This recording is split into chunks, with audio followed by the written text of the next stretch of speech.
This conference will now be recorded. This recorded conference is a special edition. It's Good Friday. And Arthur, a fine British man who's lived in Australia longer than he's lived in Great Britain, got up at 7 a.m. on Holy Saturday for us. But first, Monette Louis stayed at 10 p.m. in Paris to join this call. Introduce yourself, Doctor. Yes.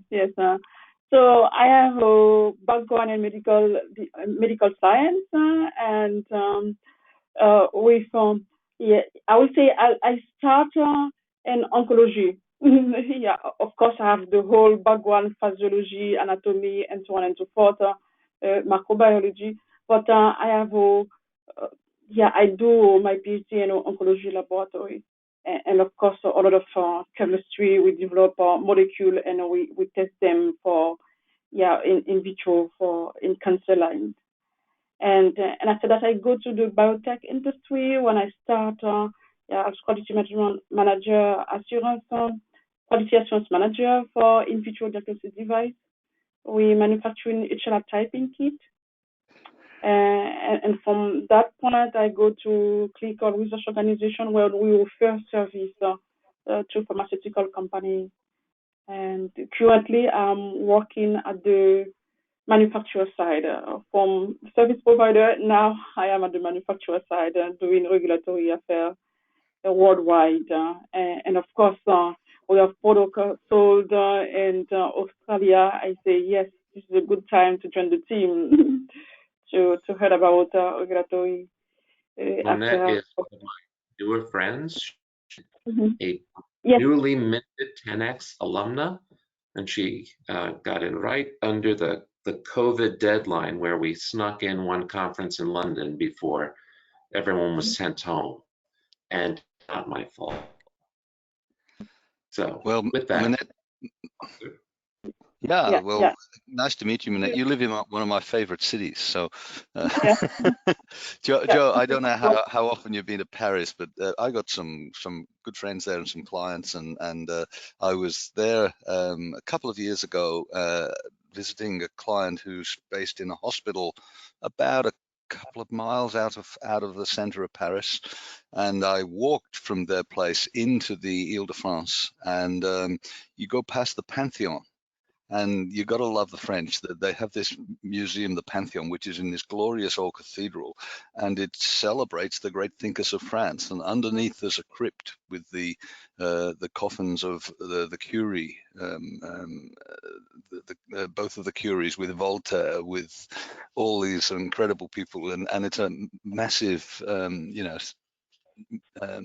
statement about how much the country values those sorts of people. So I think that's wonderful. But that's an aside to what we're going to talk about today. I've been there 3 times, and it's a favorite city of mine, and Sydney is among them, and London is among them. But you and I first met 7 years ago or so.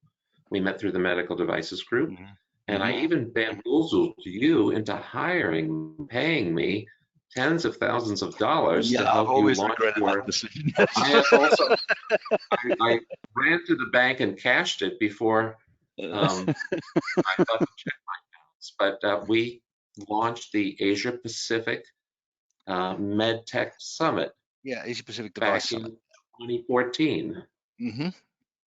And it should have happened.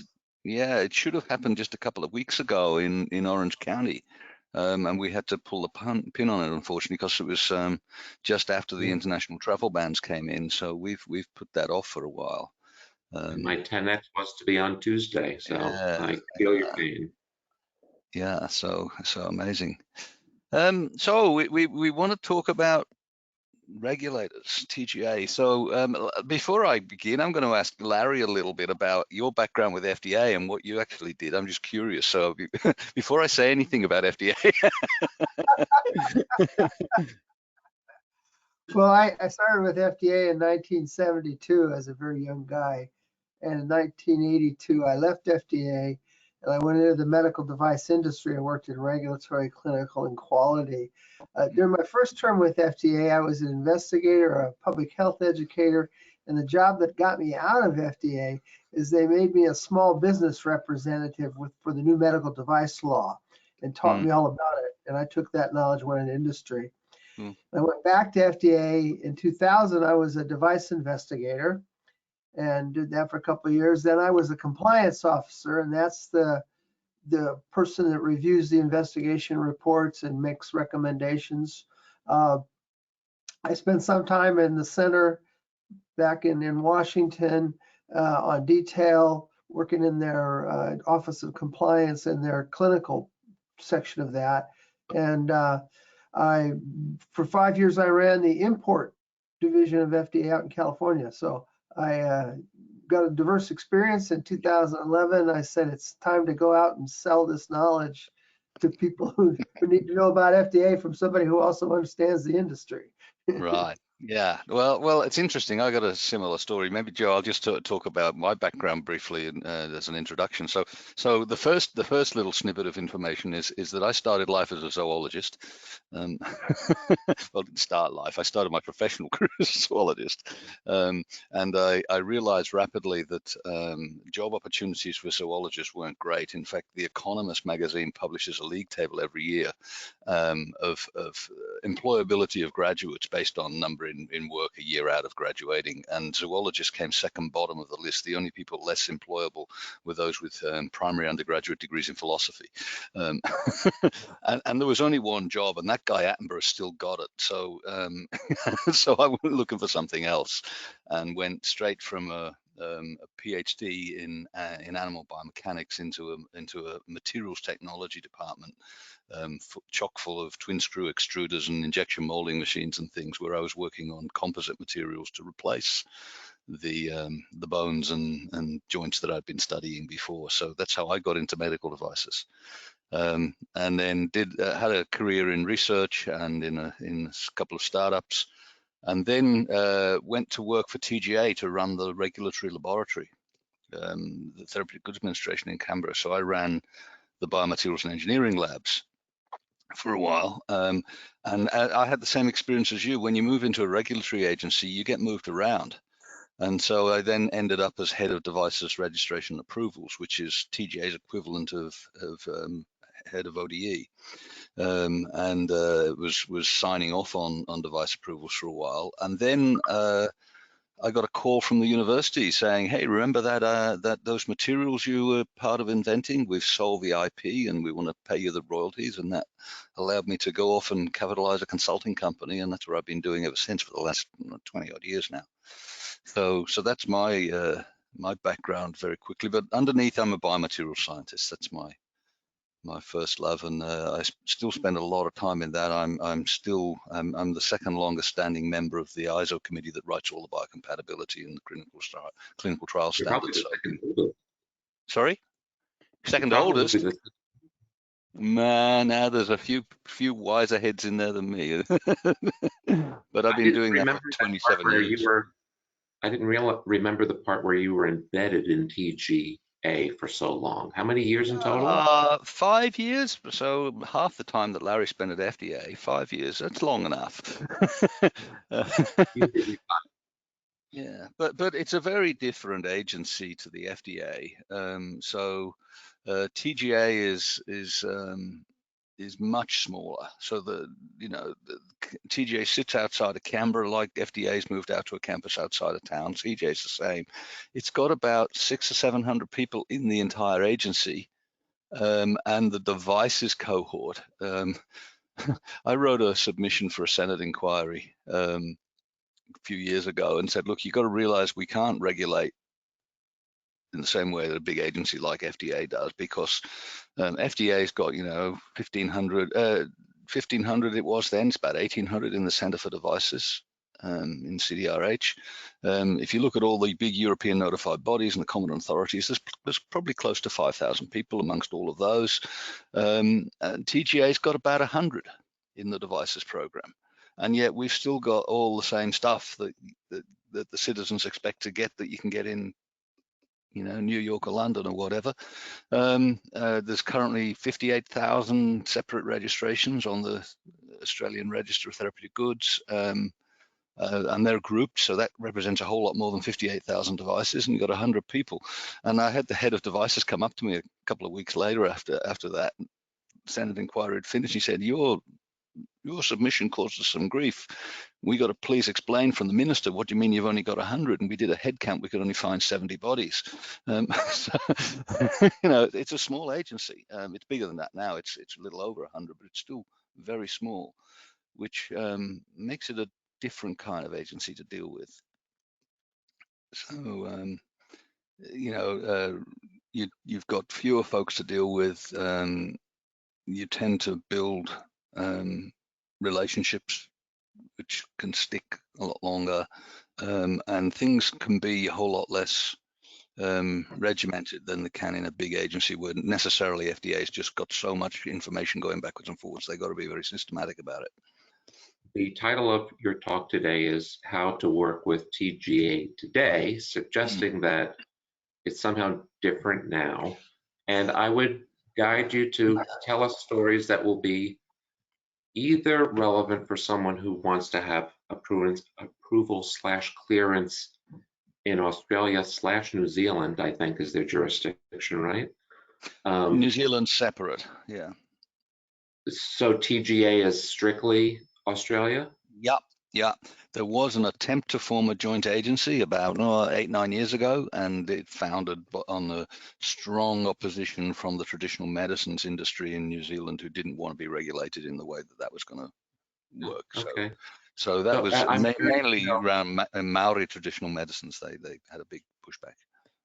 I'm curious to know if what you'll teach us today is only relevant if we want to work in Australia, or if there are some lessons that are applicable worldwide or somehow. No, worldwide. So I should say, what do I do now? So I work in a consulting firm called Brandwood CKC. I founded that firm, or I founded one of the two firms that came together to form it 20 odd years ago. We've grown sort of a bit since then. We're now 30 odd people, so I'm have the title of principal consultant. I'm no longer the CEO of that firm. It's like startups where the original founder goes into the corner and gets some sort of glorious title. I'm the mad uncle in the corner, sort of thing, So I'm still very active as a consultant, but we have a bigger firm than that. So, but we work not just with TGA, but we about a third of our business, maybe a bit more, is Australian firms going out to the world. So we spend a lot of time doing 510Ks and flying to Washington to do a pre-sub, or working with a notified body in Europe, or talking to the China FDA or any of the Southeast Asian regulators. We've built relationships with a lot of the regional regulators through supporting them through training programs. So, I've gone and given lengthy seminars on biocompatibility at the China Center for Devices, and trained the Taiwanese and the Singaporeans, and helped the Indonesians write some regulations, and spent a couple of weeks in Saudi Arabia recently, which was really fascinating, working with the Saudi FDA. So our experience covers a whole range of agencies, and there are a lot of commonalities and there are some differences, and mainly due to the size and sophistication of the agency. So dealing with FDA is very different to dealing with TGA, even though they've got common processes. So, for example, if you do a pre-sub consult for US FDA, you've got to file a particular form. Well, it's the same form that goes for all interactions with the agency. You have to provide a very formal submission, and then there's a formal timeline. So at 15 days, the agency will come back with any particular questions, and then they'll go on to provide you with a written response by 75 days or something, and then you can have a meeting which has to happen within 90 odd days, and all very formal, lots of toing and froing. TGA has a process that's nominally the same, but the way it works with TGA is, hey, you call, I call up people want to see, say, hey, I need to do a pre-sub. In fact, we've got 3 pre-subs to do. 2 of them are US clients, one's flying in, the other one wants to do it by telephone. We got an Australian one, 3 together. Can we figure this out so we can do them back to back, and we check our diaries and we organize it? It's a bit different. And then we have the meetings, and then we just kick around a set of minutes by back and forwards afterwards until everybody's agreed. Doesn't mean the conversations aren't formal, doesn't mean that you're gonna get an easier ride, far from it. You can get TGA the building was originally a laboratory. It was originally the National Biological Standards Lab, and so it's got a very strong scientific culture. So you'll get a pretty searching review from them, but with a lot less of the rigmarole of dealing with a large agency that's just got to have the systems. So I want to enter the Australian market. What do I need to know? First thing is that we're principally an importing nation. Something more than 90% of devices supplied here come from outside Australia, and therefore the regulatory system is tailored to that. So TGA has a regulatory framework that's modeled on the European. It's essentially a copy of the European Medical Device Directives, which is currently being remodeled to match the changes in the MDR. But you can go to TGA for a full conformity assessment, just like you get from TÜV SÜD or BSI or any of the European notified bodies. But for way more than 90% of those devices that require review, that's not done. Because TGA will accept, in lieu of their own conformity assessment, they will accept a European conformity assessment certificate. And more recently, they will now accept either a Japanese regulatory approval, or a US FDA 510K or PMA, or a Canadian license. Simple. Sorry? It sounds like, hey, I've already done the work. Let me just send it to you and I can sell in your country, okay? It's almost like that, and it depends on the type of device. The sting in the tail for accepting for accepting Canadian, Japanese, or US is that it's got to be combined with an MDSAP certificate. So TGA and a medical devices single audit program, MDSAP. Okay. So they want to see like the Canadians require an MDSAP. TGA has said, well, it's not required here, but if you want to use a Canadian or US or Japanese regulatory approval or clearance, it's got to be supported by an MDSAP. They want somebody. What that's about is TGA wants a trusted auditor, having looked at the systems. Because you don't need an MDSAP in America, if I'm not mistaken. No, you don't. No. But not here in America. You'd have to go through an MDSAP.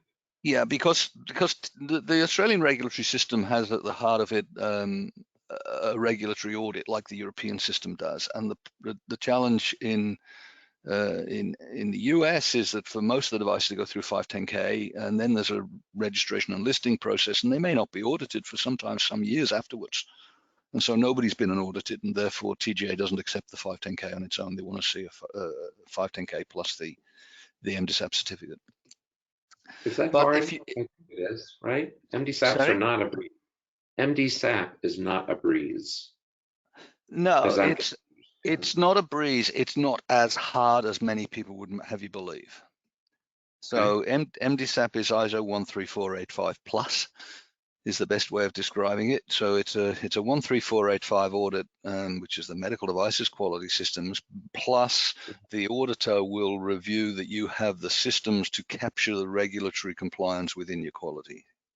So they want to see that you've addressed post-market requirements, that you've got proper design controls in place, that you've got knowledge of and systems to deal with advertising regulations in the countries you're supplying, that you've captured the recall code into your system, and all of those sorts of things, so that you are fully equipped to operate within the system in a compliant way. And that's the added on part of the audit. Larry, would you comment? Why do you speculate that FDA doesn't require an MDSAP? All that sounded reasonable to me. Well, the main reason is that FDA thinks that Part 820 is superior to 13485, but they've announced that they're going to try and get those two things together. I just had a client this week that passed an MD-SAP out in California, never been inspected by FDA. They just got their 510K through, and it's a company of 100 people, and they have 2 people in the RAQA group. They have delegated out responsibility for a lot of quality functions to other parts of the company. Well, FDA doesn't go for that, but this was a BSI auditor that came in there and wrote them up on a couple of minor deficiencies. And the way they explained it to me, that means FDA won't come in. So for a U.S. company, considering that, I think there's a different way that FDA investigators audit versus the notified body auditors. But nonetheless, if it's a U.S. company and they get into MD-SAP, it's probably going to be better for them if they pass, because FDA then won't come in unless there's a problem. The FDA can. So I'm going to start encouraging clients to sign up for it because they won't have as much FDA scrutiny. Yeah, it's interesting in these days of exponential growth. The MDSAP growth participation rate curve is also exponential at the moment. It's going up really rapidly. People are realizing it brings a lot of benefits. Yes, it's more challenging to do, but it brings a lot of benefits. And as you say, in the US, it's not compulsory for the FDA. FDA is actually doing more than bringing 13485 and their regulations together. FDA has announced that they're going to move away from CFR 820 and move over to using 13485 as their auditing standard. That should have happened at the end of last year. It's now been put back another year. Yeah, I'm sure it's going to take some time, but that's the road they're going down. And as you say, if you've got an MDSAP certificate, then FDA will forego their routine auditing. They can still come for cause, but they will forego their routine auditing. Jan, I saw you put your mic on for a moment. Did you have a question? Oh, I am just surprised with everything they've got in place for regulatory and checking the product and everything, that nobody seems to worry about the packaging very much. And I know Australia's got more on the packaging aspects for sustainability and other things than most places, but I can't believe when I go into some of the device companies or pharmaceutical companies and try and work through their packaging processes, how poor it is. And yet they never seem to be picked up by auditors. And that's part of the reason I'm here, is trying to understand how that is happening. So are you talking about in the US specifically or more widely? More widely, but mainly I see US and Europe. Yeah. See, well, I mean, packaging is captured in the core essential requirements in the European and Australian. We have the essential principles. Europeans have the essential requirements. These core 14 requirements, and packaging is captured in that formally. So it does tend to be covered off. It's not actually done very well. I see a lot of product development people write things that make you think the packaging was actually checked, but they've never done distribution. No, they've never checked it. They've never made sure it actually works. Yeah, I would agree with you that particularly in smaller companies, the packaging is an afterthought. It's not always. I mean, if you've got an implant or something, people think about it a bit more because you've got to demonstrate sterility and shelf life and stuff like that. So people tend to give it more attention. But I agree with you. It's not always as well thought of as it should be. Yeah, because I've had problems with people even being able to ship something or sterilize it because they didn't think of the packaging and the different aspects that were there. And it's surprising. I mean, Joe, you've said you've seen things delayed by months because they didn't give packaging a thought when they were trying to do the design and development. I'll say that this community, I mean, I've always kind of known it. It's part of like what I do to bring people together. But since Premium started, I have such a heightened appreciation for each of the disciplines. I mean, when you gave your 10x presentation about packaging, I mean, I used to think oh, here it is. So put it in the box. It's not that. And you taught me that it's as much about the box as it is the product, that they see no differentiation. Last week we talked with Nick Anderson, and I never understood how complicated the economic study was. The fact that you're likely not going to get out of there for less than 6 figures. Imperative it is to have one, or else a value analysis committee like, okay. Talking and appreciating what each of you bring, it really illustrates how many vital disciplines go into this industry and why I am a manufacturer myself. Thank you.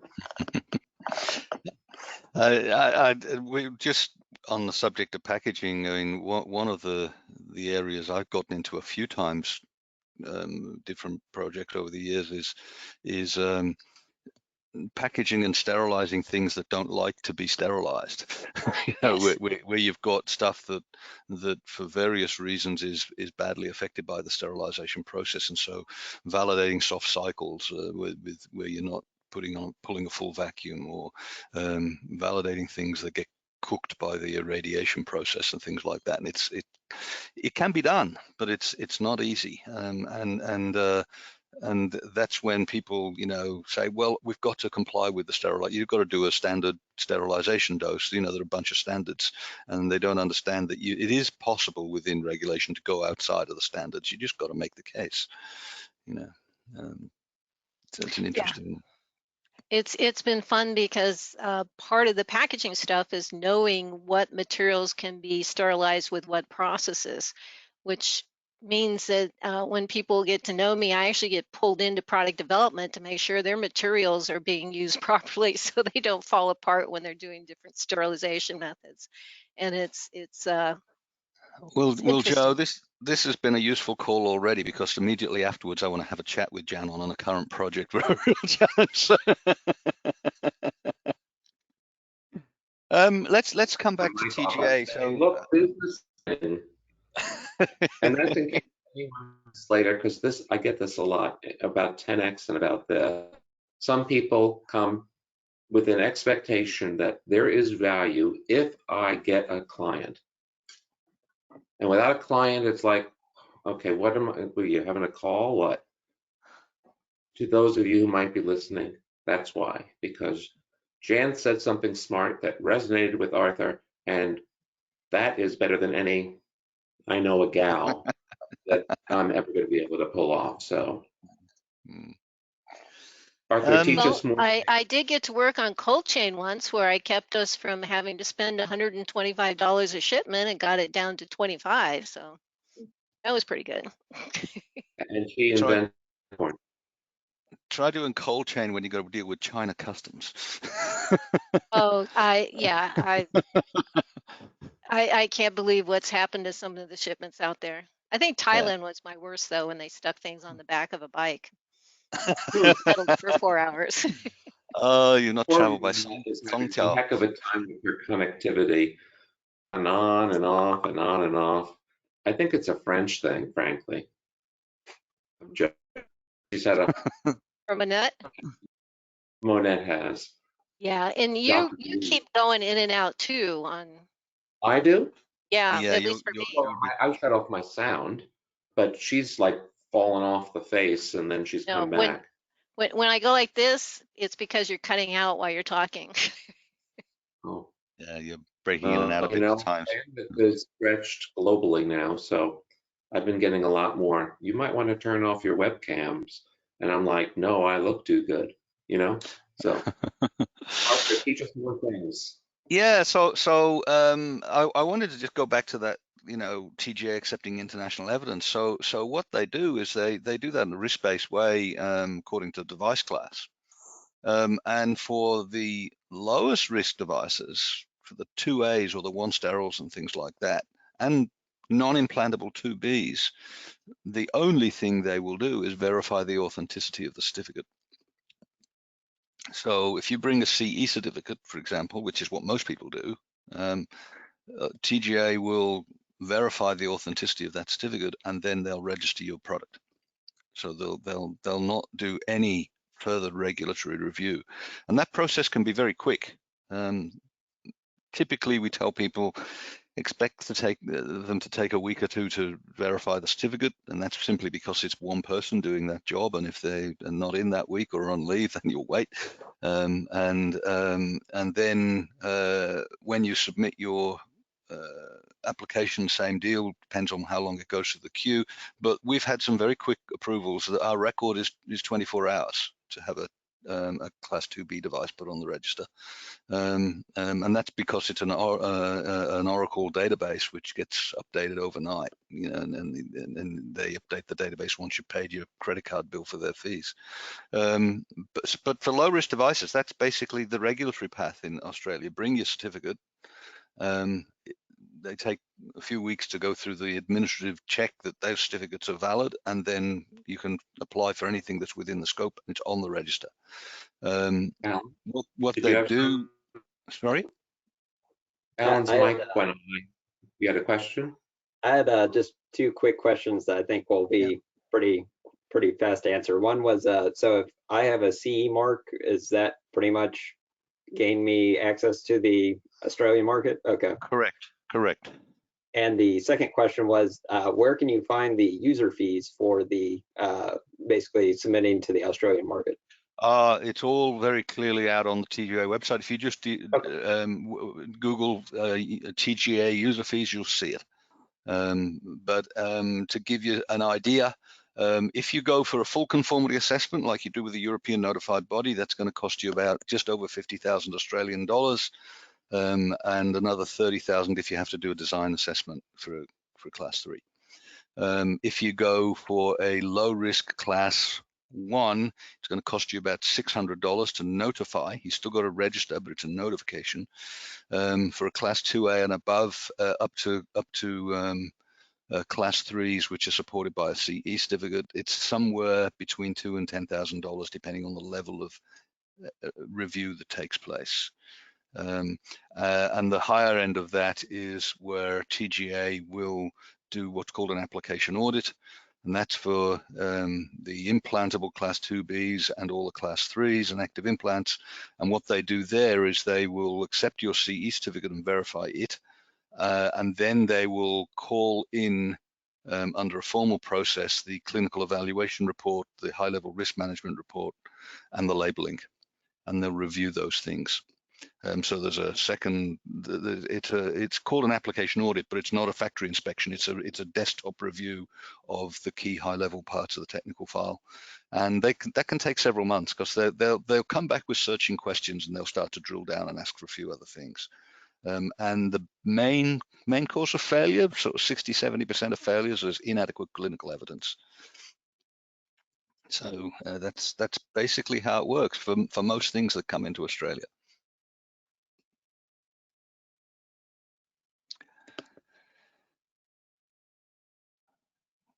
I think we can go home now, Joe. If that's all you got, with No, all the years of knowledge, we've exhausted it. So no. So here's I'll talk a bit more about how that process works in a bit more detail, and then we'll come on to what's going on at the moment and how things are a little bit different right now with this COVID stuff going on. So I just mentioned clinical evidence. So a couple of interesting stories there. TGA have always been strict on clinical evidence. And the current European change in the MDR, where they brought out this new version 4 of the European Clinical Evidence Guidance, the 2.7/1 version 4 of the MedDev Guidance on Clinical Evidence, which is the European Bible on how you do clinical evaluation. And the European document's about 65 pages long. It's much longer than the TGA equivalent. But it's interesting, the view from TGA is they think the Europeans have finally caught up with them in terms of how they do this. Because TGA have always had the view that two things: clinical evidence is a very holistic view. It's really a review of clinical trial data if you have it, if it's the kind of device that requires a clinical trial, plus the literature, plus the post-market evidence from your own internal information, plus the post-market evidence from whatever's out in the public domain. You know, what turns up in the FDA databases, turns up in TGA's databases, plus relevant insights from risk management and preclinical testing. And all of that has to be synthesized into one evaluation report, which is asking the question, you know, we know the device meets its requirements, we know it works in the lab, but does it work in the real world in the hands of the user? And it's really, you know, the clinical evaluation report has really morphed into a complete review and summary of the entire technical file. And that's been TGA's position for a long time, that it's holistic like that. And the second thing is that it needs to be at least reviewed and endorsed by a clinical professional skilled in the field in that particular area of medicine. It doesn't have to be a doctor. We've had a neonatal incubator to use in an air ambulance where the expert that endorsed that report was the paramedic. You know, so, but it's got to be the clinician that uses it. And that's always been the case. And the reason a lot of people fell down coming into the Australian market in the past was that they brought a European style clinical evaluation report, which was written by the product specialist in the company, the engineer. And that was never acceptable to TGA, and it's not acceptable in the new Europe. And a lot of people are finding a lot of heartache in that. Europeans have jumped one step further. They've said now it's got to be a team. It's got to have a regulatory specialist. It's got to have a research librarian. It's got to have the clinician. It's got to have product specialist, and all of these people have to sign it off. But that focus on clinical has always been there. And that's what drives this application audit process, that it's centered on the clinical evaluation report. And there's a lot of painful experiences in people sending those into TGA and then getting drilled down and finding that, well, yes, BSI or TÜV have accepted the report, but TGA won't. They'll come back and say they set a higher standard. So that's one of the tricks that catches people out. Let me ask along those lines. I mean, maybe is the answer to this question, but what would there one or two of the most, some you go, oh my God, if you before you did that, I could have saved you a lot of time and effort. Like, oh, people just didn't know that, and if they had, they would have never done it. Yeah.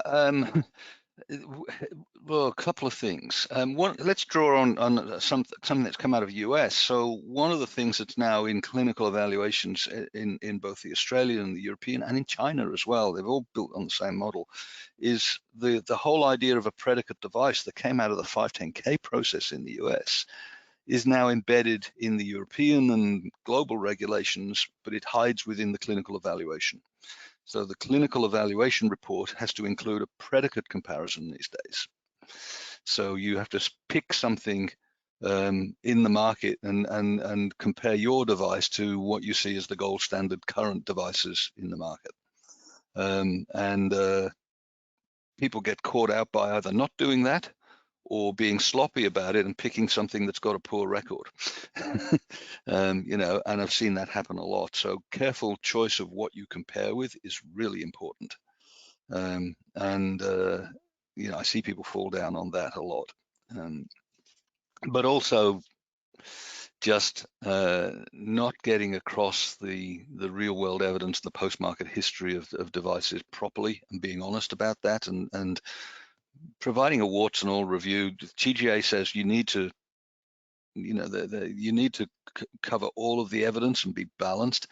And what I think one of the things I see is people are afraid of doing that, and they try and hide the negative, and rather than confronting it head on and saying, well, you know, yes, we know that there are these known complications of these devices, but here's why they're under control, and here's why there's a balance of risk and benefit. So I think being honest about risk benefit puts you in a lot better place. I've had an example recently with an orthopedic implant where the manufacturer was trying their hardest to use a competitor's device as the predicate, when the device they were wanting to take forward was actually an increment on an earlier version of their own device, where the earlier version had had a failure and been recalled. And I said, well, use the earlier recall version as the predicate, because what you've actually done is made a design change that fixed the specific fault, and you've got very good clinical data to show you fixed that. So use it as a predicate, say it worked in all these ways except that failure, and now we've fixed that, and now we've got data to show that the design changes worked. That approach, you know, thoughtful approach to it. I got my mic off now because my out-of-school children are home, and Lucas has decided that this would be a good time to train my dog. I had a question. Why are they afraid to do that? I don't understand that. Very conservative orthopedic companies generally, I find, very conservative, and they don't want to. They never want to discuss anything that's less than perfect. And That's so a lot of companies, but yeah, it happens a lot. Well, let's just drill down into the orthopedic space a bit. There's another piece of experience there. Back in 1994, when I was a biomaterial scientist, I was president of the Biomaterial Society here in Australia, and our members were getting very interested in the fate of the materials that they were developing. And so we teamed up with the Orthopedic Association, and we organized an add-on side seminar to our annual conference with the Orthopedic Association, where we brought a guy out from Sweden called Peter Herberts, who was the founder of the Swedish Joint Registry, which is the first of the world's joint registries. These are where they keep records of implants going in and then being taken out and do survivorship curves. And we brought him out, and as a result of that, the Australian Orthopedic Association founded the Australian National Joint Registry, which has since become now the leading registry in the world some 20 years later. And the way that works, for those of you who don't understand how a joint registry works, is that every time somebody in Australia gets a hip, knee joint, or hip or knee or ankle or shoulder joint implanted, a return is filed. It's just a simple form is filled out that says this patient name was treated by this doctor with this joint implant at this hospital for this primary diagnosis. Those 5 pieces of information are captured, and the date. And that's sent off to the registry. And then every time a joint implant fails and is taken out, there's a second return, which is this doctor, this patient, this joint was taken out, and this was the primary diagnosis of what went wrong. And those 2 pieces of information then allow them to plot survivorship curves, the rates of failure with time of particular joints. And they then compare, and they capture that information for something like 98% of the major joint implants that take place in Australia. It's very effective information capture. And they then publish an annual report where they publish the sort of failure rates across the board, the survivorship rates, the performance, and they look at cemented versus non-cemented, a whole load of stuff.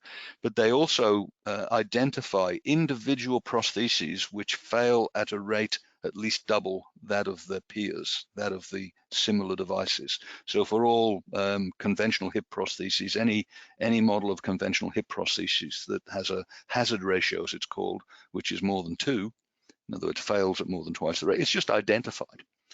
TGA takes a very great deal of interest in this, of course, and they actually get a private report in advance copy with a bit more information. And they then follow up with a please explain letter to those manufacturers, say, we see your device has been identified in the register. Can you please tell us what you know about this? Tell us how many you've sold, how many complaints you've had, what's your estimate of the failure rate, have you stopped beating your wife yet, and all these sorts of questions, you know. And what was really interesting as this process evolved over years, to come back to the regulatory part, was that the manufacturers initially had no idea. They didn't actively follow up in the post-market. So when they got this letter, they weren't able to answer those questions. They were defenseless, because they just didn't have their own post-market data that was anything like as good a quality as what the registry had. And so a lot of devices got recalled. And what's happened over the years is I've seen, and I've worked with a number of these manufacturers in responding to such requests from TGA, is that the locals here in Australia, the local offices have very, very good post-market data. They've learned to their cost that they need to really monitor the product in the field and understand exactly what's going on. And so they're able to go back to the TGA and say, well, for Australia, we know exactly this. Unfortunately, when the TGA says, and what do you know about worldwide, head office back in the US or in Europe has no idea. They just haven't got the data. It's really interesting. Monette, are you asking a question there? Your microphone's off. Yes, I have a question. So recently I discovered that TGA have a device event database. Usually when we are doing surveillance, we look at MAUDER, we look at FDA, we look at. Yeah, we lost you. Oh. And you're muted as well, Joe. Yeah. Monette, given how difficult it's been for you, you can type your question to me or direct Arthur Premium, that we could read it out and share it and talk about it. Yep. I think I got the gist of Monette's question anyway, about there's a TGA database, and that's true. It's now called the Device Adverse Events Notification Database, DAN, horrible acronym. It used to be called IRIS. When I first joined TGA, that was my job. I was head of post-market when I first joined. That was the job that came with being lab director. They combined the two. And so I was part of the initial setting up of that database. It was there when I arrived, and we refined it more, and a lot of people have worked on it since. But it was called IRIS. So I used to say, what's with the girl's name? So we had IRIS, Incident Report and Investigation Scheme, and FDA had MAUD, which is the most contrived acronym I've ever seen. You know about MAUD, Joe? Manufacturer and User Experience Database. Basically, this is where you go to find out about all of the bad people who made mistakes. Yeah, it don't ever try to do statistics on it though. The MAUD database is full of the most incredible nonsense. I was doing a post-market. Sorry, I'm there. Yeah. I have trouble today with. That's all right. Carry on. With the connections. So did I get your question right? Yes. Did you understand my question, sir? Well, I only heard you ask about the existence of a database here, and the answer was yes. Device events, yes. Mm-hmm. And it's a searchable database, so it's online like the FDA's one is. So it makes sense when the manufacturer is doing his post-marketing surveillance to also look at this database and look maybe the events for similar device. Because I was not familiar with this. This is unexpectedly I discovered that TGA has also this database. So if one is looking for event on similar device, so it makes sense to also to go. It does. So there's more than TGA. There's a number of these databases now. Germany's got a big one.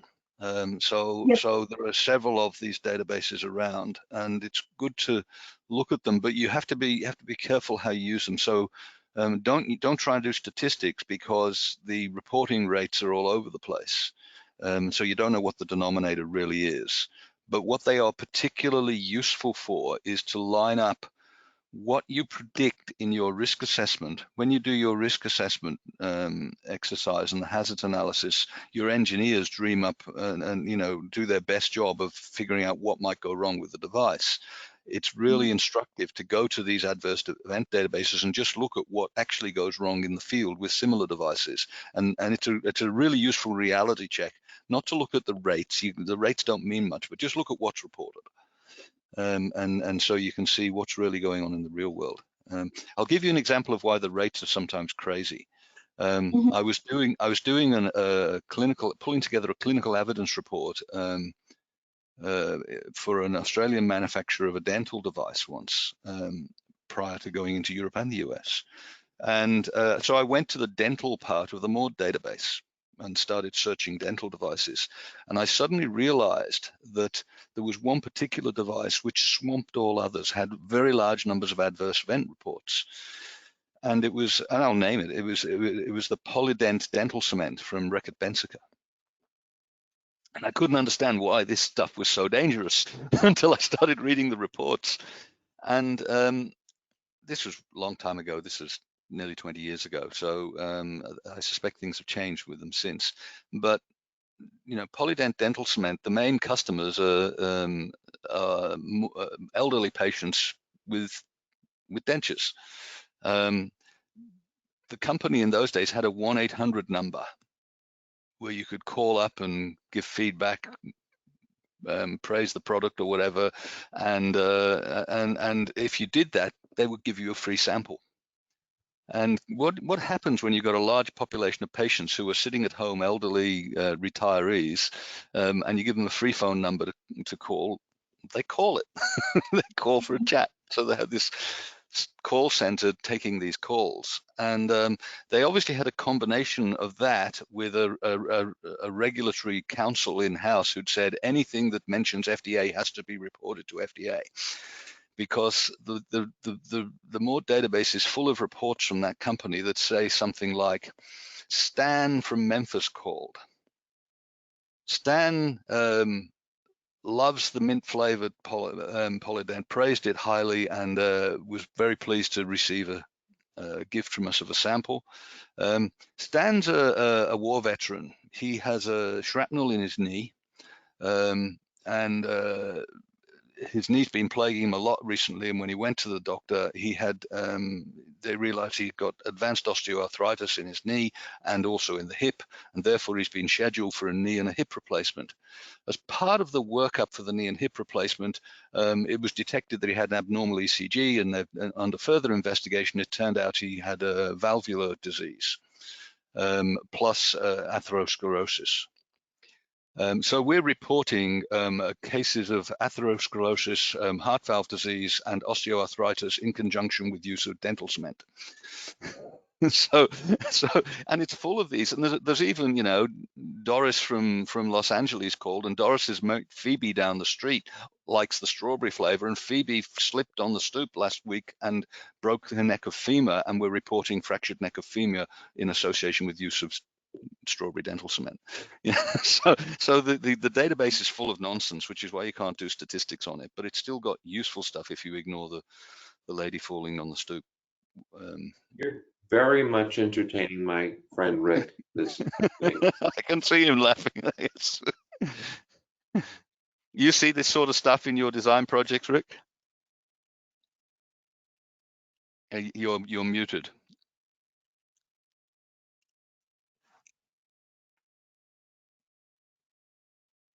Still mute. There we go. Okay. It's because I kept trying to unmute you, and you were trying to unmute you. So we both, well, you get it. Go ahead. I don't get nearly this much entertainment in fashioning an FMEA. If I did, our meetings would take a lot longer, and we'd probably have about 50% more of them. Just you know, so I get it though. I can see that. It's just like a net. It drags everything in. And give an octogenarian a 1-800 number. Oh my God. Yeah. But in combination with the legal position of that company, that any comment at all, you know, this guy, the war vet, they put his whole medical history up in there. The fact that he was taking Prozac and Centrum was up there as well. You know, it was quite extraordinary.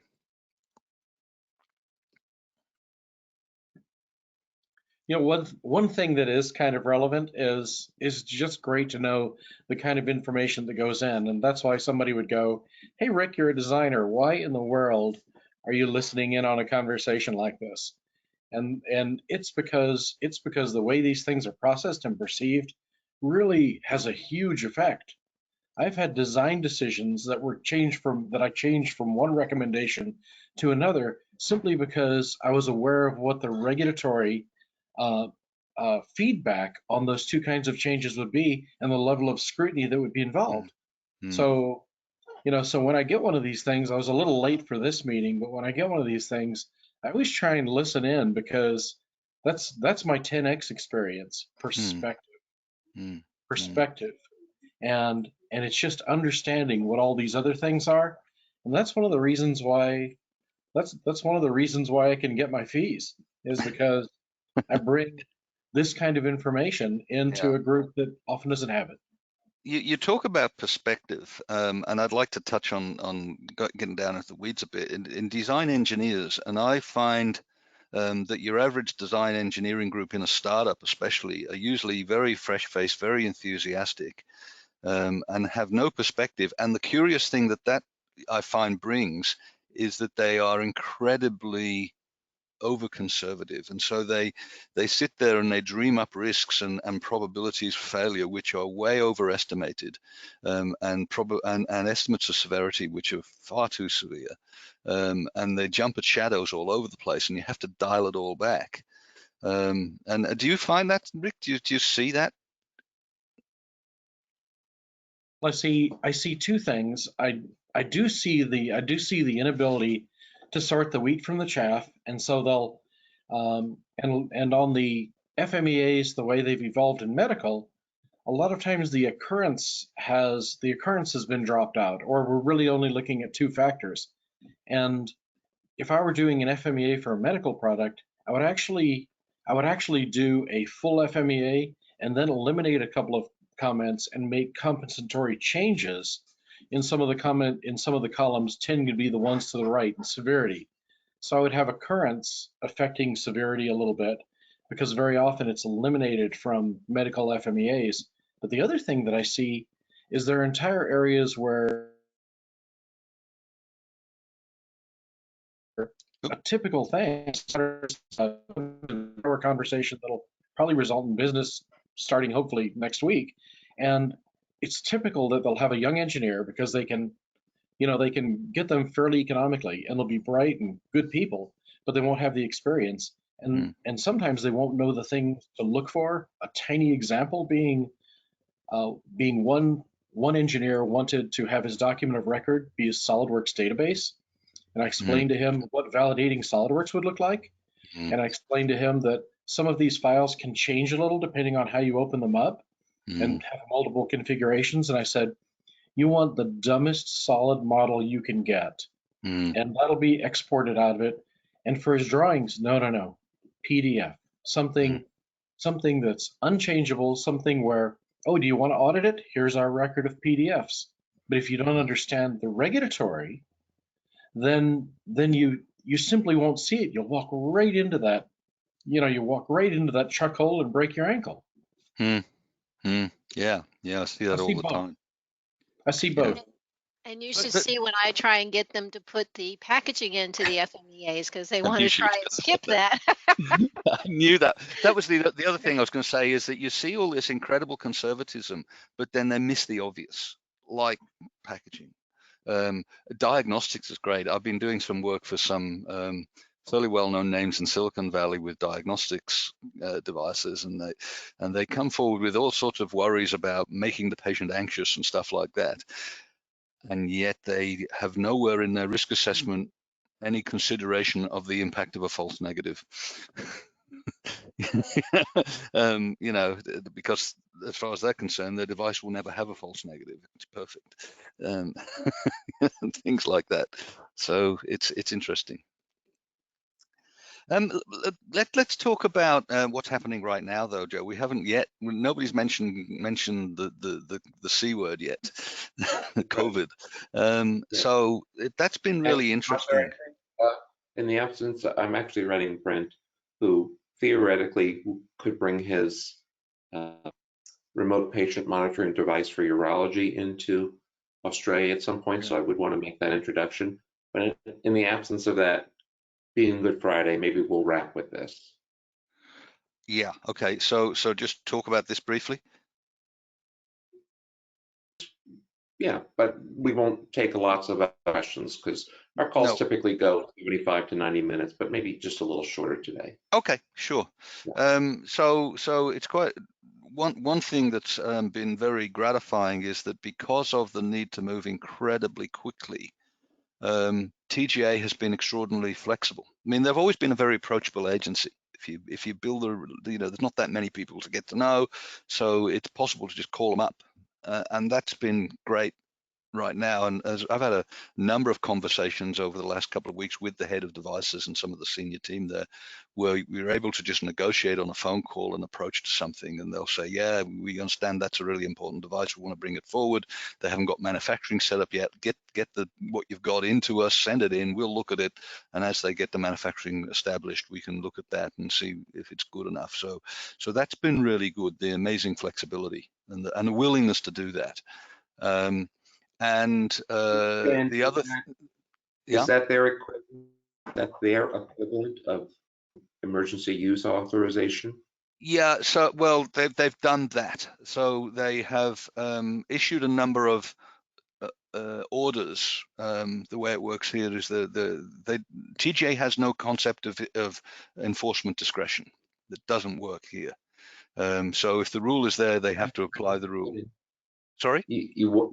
They can't force a recall? Oh, no, sorry, enforcement discretion. So FDA has an approach where they say, and they do this all the time and routinely with FDA, FDA say, well, there is a rule that says that device over there needs to be regulated in this way. However, we see that as a pretty low risk device. Therefore, we tell the world that we're not going to enforce that rule. Even though the rule is there, we will look the other way. That's called enforcement discretion, and that's the way the FDA does it. TGA doesn't do that. So if the rule is there, they generally tend to enforce things, but they are able to issue orders which can declare black is white and white is gray and this is that. And so they've issued an order just 36 hours ago that said we will for ventilators manufactured in Australia, providing it meets a minimum specification and they have published the spec on their website, we will waive all regulatory requirements. The devices do not have to demonstrate compliance with the regulations, and they do not require a registration, and they don't require a TGA review. If you just make a ventilator that meets this, go for it. And we've been part of because we happen to have on our team one of the international experts in ventilator manufacturing materials, one of my colleagues who also sits on the ISO committee with me. We've been involved in advising the state government task forces in New South Wales and Victoria, and also the Brits in input into their ventilator standards.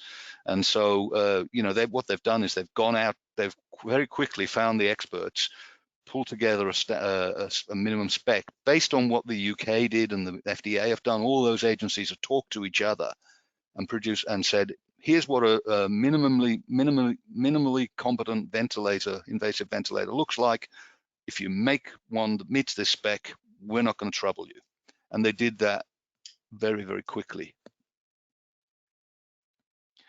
So, the point is that in these sort of troubled times, a lot of stuff is done by phone, a lot of stuff is done by direct negotiation, but it's still within a regulatory framework and it still requires evidence.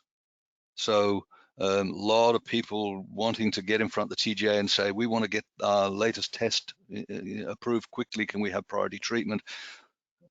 The first question I say, are you ready? Because we've had people who've got an idea, a proof of principle experiment in a university laboratory wanting TGA to suddenly open the red carpet for them and say, and my answer to those people is stand out of the way. There are people who've got, there's this organization called Abbott who've got setting up a 5 million a month production facility to make the same test that you want to develop in your university lab. Let the guys who know what they're doing get on with it. We don't have time for those sort of efforts right now.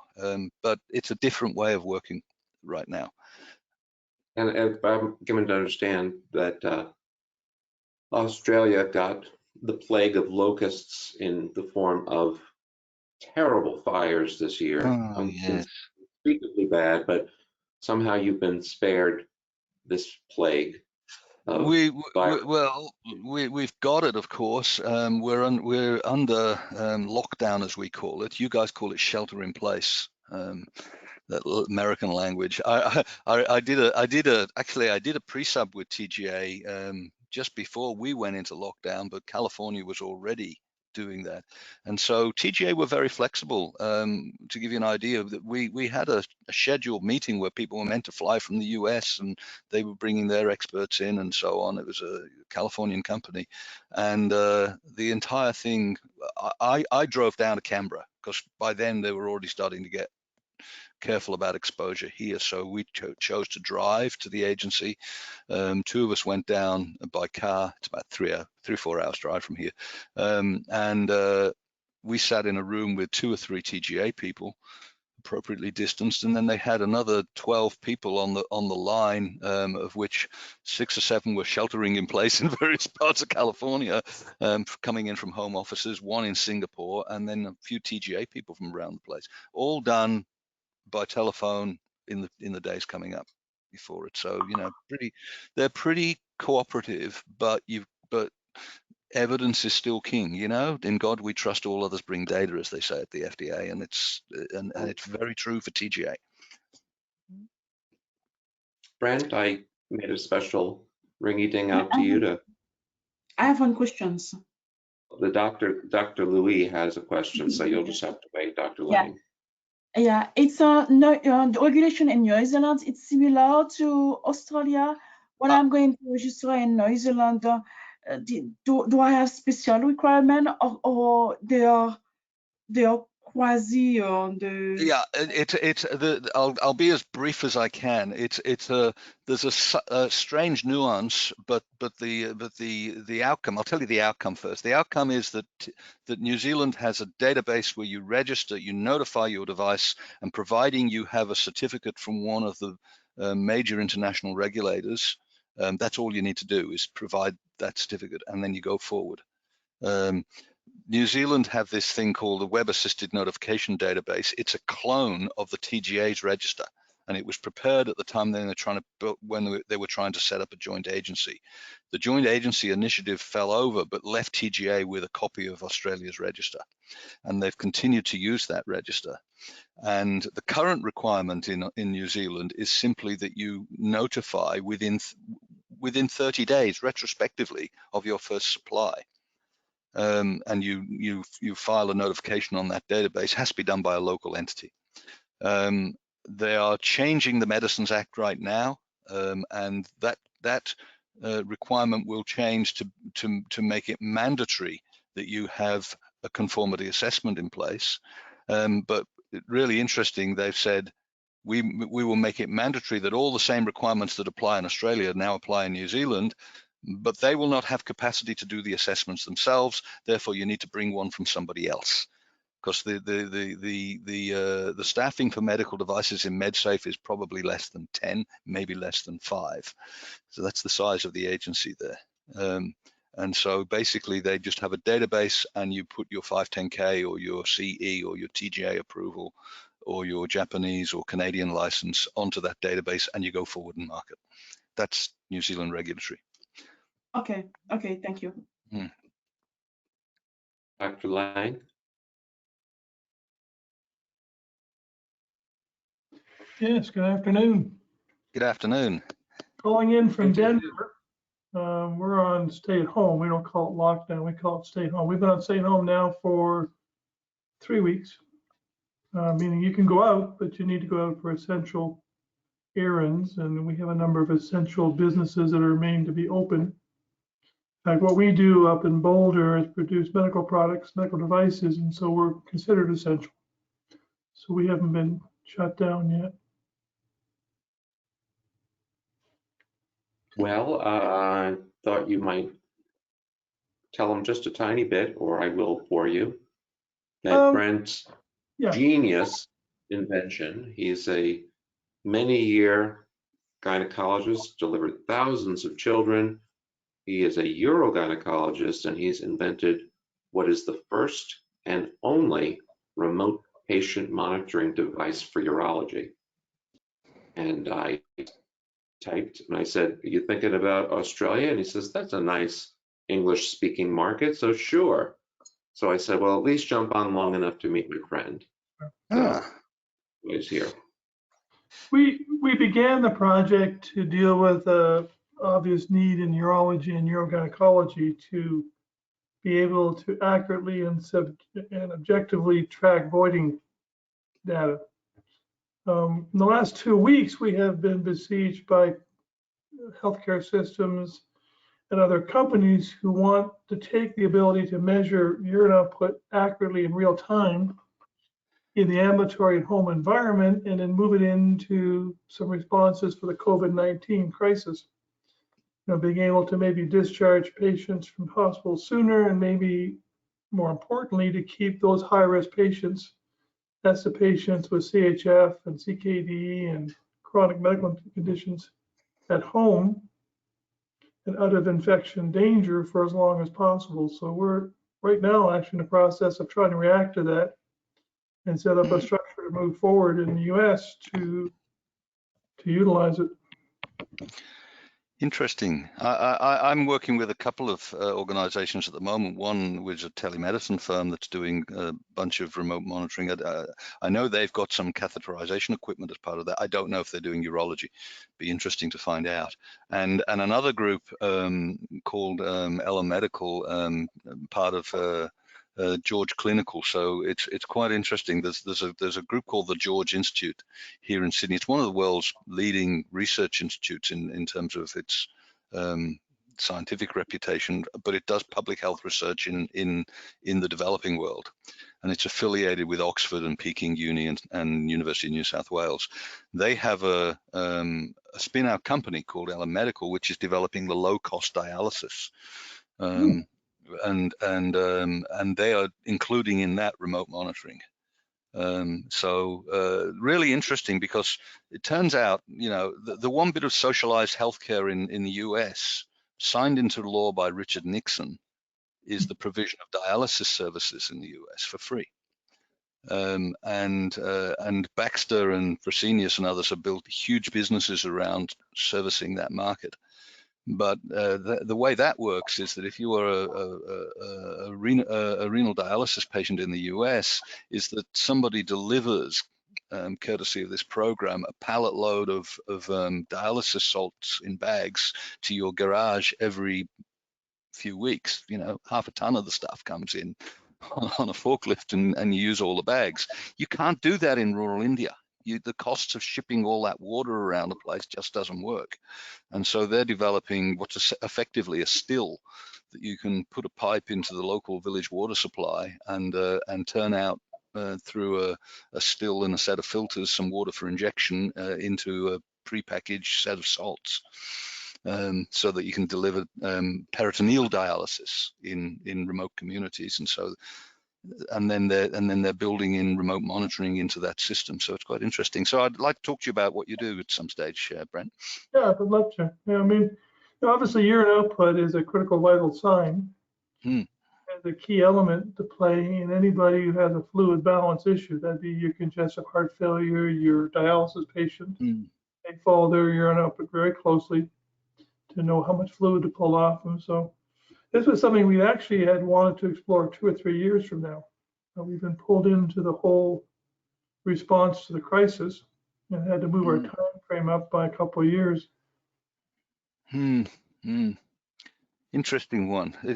Joe, and we talked about reimbursement right at the beginning of this talk, and getting to understand how this works in India has been interesting. Because sorry? He's already met Nick Anderson through the network. Yeah. And you guys can find one another really easily. In fact, I think your names are after the other. Arthur and Brent. I think you're right. So yeah, probably. Yep, Arthur and Brent. You guys can't miss one another. So you're both on now, and why don't I get you to follow up with one another? I will. So anyway, you wanted to wrap up, Joe. So everyone's voice went away there for a moment. Yeah, I saw that. God's way of saying it's Good Friday.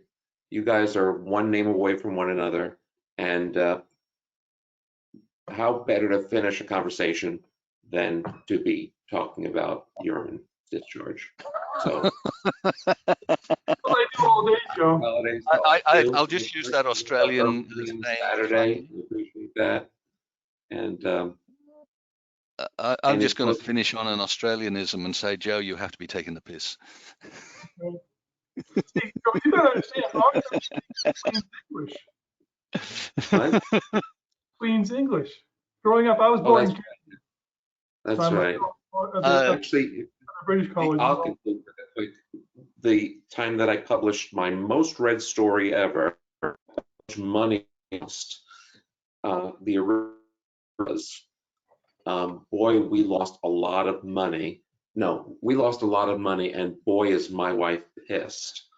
And some bloke wrote me, and he's, that's not right, that you should tell us that your wife is drunk. Yeah. And I was like, okay. And I made it, boy, is she upset. And that's how it lives today. Well, and indeed, and in Australia, we talk about taking the piss, which means having a len. But speaking the Queen's English, I don't think so. I grew up in Liverpool. You should have heard me when I was a teenager. I'm sure that we all have a piss story, but still, I'm going to insist that we say goodbye for now. Thank you for joining us. Thanks, and, everybody. Despite your time zone. Nice to meet you, Arthur. Bye-bye. Bye-bye now. All right.